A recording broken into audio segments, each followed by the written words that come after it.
Un trouble affectif saisonnier, quelles sont les ressources d'aide dans mon milieu? Bon, c'est sûr que quand on parle, comme je vous disais, de troubles affectifs saisonniers, on parle d'une dépression majeure.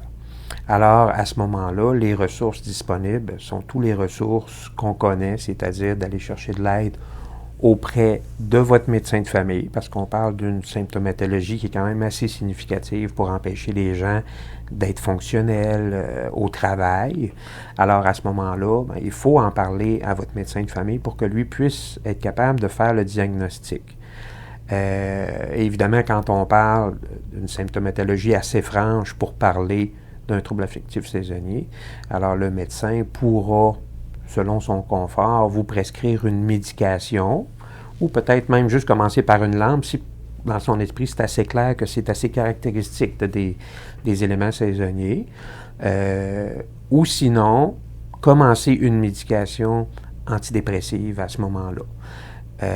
Évidemment, ça, il y en a une panoplie maintenant. On est quand même là, choyé d'avoir autant de choix, un choix qui est ajusté en fonction des effets secondaires et des risques que la personne craint. Des fois, elle risque de prendre du poids. Alors, dans ce temps-là, on va aller avec des molécules qui sont moins à risque de provoquer ce genre de choses-là.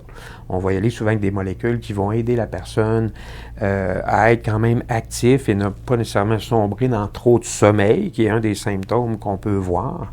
Alors, des médicaments plus à visée stimulante des fois. Si le médecin n'est pas nécessairement à l'aise ou qu'il y a d'autres symptômes qui sont surajoutés à ça, beaucoup plus d'anxiété ou même les symptômes sont tellement intenses que la personne a des idées noires, des idées suicidaires au point de vouloir mourir, alors c'est sûr qu'à ce moment-là, il va probablement vous référer vers un spécialiste, un psychiatre qui va pouvoir prendre en charge la problématique ou si c'est vraiment urgent, vous référer à l'urgence pour qu'il y ait une prise en charge plus rapide. Ce qu'il faut aussi, c'est de s'assurer que parfois il y a eu un suivi conjoint par un intervenant du CLSC pour s'assurer que les choses évoluent bien, pour sentir que vous avez un support, que les gens puissent vous réexpliquer c'est quoi les choses à faire. Parce que quand quelqu'un est dans un état dépressif, il n'y a pas toujours ses capacités habituelles de bien juger les choses. Les gens se laissent aller selon leur humeur, donc ils vont continuer à mal s'alimenter, alors que si on s'alimente mal, ça peut juste rempirer les choses parfois. Si les gens dorment mal ou ont des mauvaises habitudes comme consommer des drogues ou de l'alcool, ben là, il faut intervenir à ce niveau-là aussi. Donc, le CLSC est comme le point central où on a toutes les ressources psychosociales qui peuvent être offertes.